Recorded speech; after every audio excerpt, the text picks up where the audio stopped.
today? I hope all of you are doing fine and great, okay? My name is Trista Putri Maurineta and I'm from Senior High School 10 Malang.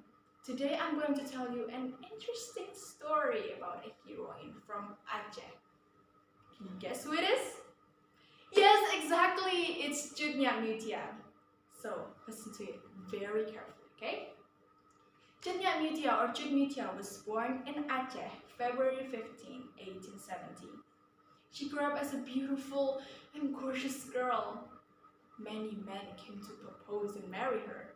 She was married with an Ule Balalangsan when she was 20. It was an arranged marriage. However, Cut Meutia was not happy because Teuku Sharif tended to be submissive to the Dutch. Can you believe it? He's an Indonesian. He's supposed to take sides of Indonesians, not the Dutch.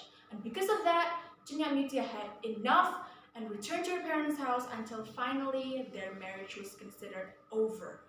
Because besides of that, Teuku Sharif never visited or provided for her. After the divorce, Cut Meutia then remarried with Teuku Cikditunong. And differing from Teuku Sharif, Teuku Cikditunong did not obey the Dutch because he didn't accept their colonization of Aceh. At that time, the land of Aceh was burning up. The Achenese fighters fought to repel the Netherlands. Cut Meutia was called to fight with her husband. They worked hand in hand with the other Achenese to fight the Dutch. A fierce war took place between the troops led by Cut Meutia's husband, Teuku Cikditunong, against the Dutch, which took time from June to August 1902. Unfortunately, Teuku Cikditunong was caught by the Dutch and sentenced to death. He was martyred as a warrior. Before he died, he advised his friend, Pangnangro, to marry his wife and take care of his son. Pangnangro, if I die here, if the Dutch caught me, I want you to do me a favor, okay? Please, take care of my wife, Cut Meutia, and my dear son. Please do for me, said Teuku Cikditunong. I will, my brother, I will. And so, in 1905, Cut Meutia then married Pangnangro and joined his troops. With her husband, Cut Meutia increasingly ambushed Dutch patrols and continued the struggle. There have been many victims from the Marsese troops who died at the hands of Cut Meutia and her husband. One day, in a battle with the Marcose corps in Paya Cicem, Cut Meutia and the women ran into the forest. Please, stay safe, said Cut Meutia to her husband. I will, yeah, and you too. But wait, promise me something, okay? If I die here, you will continue our struggle. You will never give up on our country, and so do I, okay? Said Pangnangro as he held his wife's hand softly. Of course, I will never give up on our country, said Cut Meutia as he hugs him tightly for the last time. Then she ran into the forest, disappeared with the other women. Pangnangro himself continued to fight and died on September 26, 1810.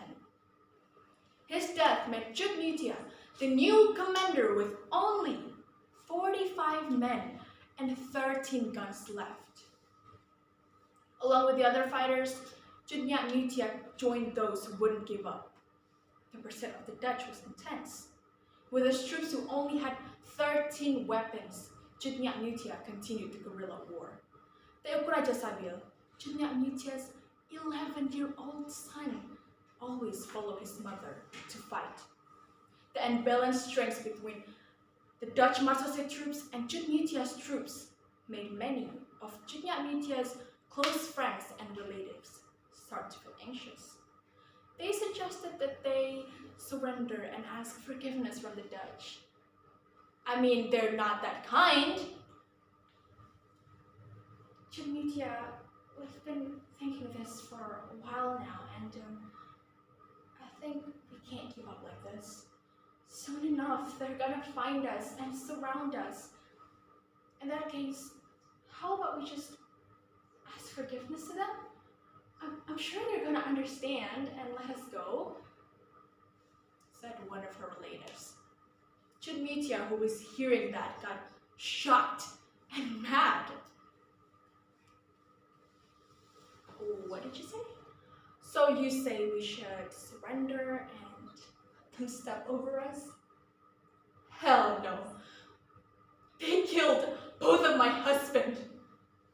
Even if they surround us, even until my last breath, I will not let those horrible and heartless people step over our country. You're out of your mind. However, Cut Meutia rejected the suggestion outright. She was determined to fight to death. On October 24, 1910, almost a month after the death of her last husband, Cut Meutia was surrounded in the deep jungle of North Aceh. With a number of the followers who are still loyal, Cut Meutia tries to survive with a ranjang in her hand. Everyone, don't give up! We should keep fighting for our country. Even if your life's at hand, don't ever give up! Her voice echoed in the battlefield. Her saying really worked everyone up. They tried to fight the Dutch with the spirit of nationalism on their heart, fighting for their freedom. In that intense situation, suddenly a gunshot was heard. Bah! Bah! Bah! 3 sounds of explosions. 3 bullets also hit Cut Meutia's body. 2 hit the body and 1 hit the head. The brave woman's body collapsed, hugging the nature. Cut Meutia died on the battlefield as a fighter from the land of ranjang. So that's the story for Cut Meutia, and I hope it inspired all of you. And see you next time. Bye bye.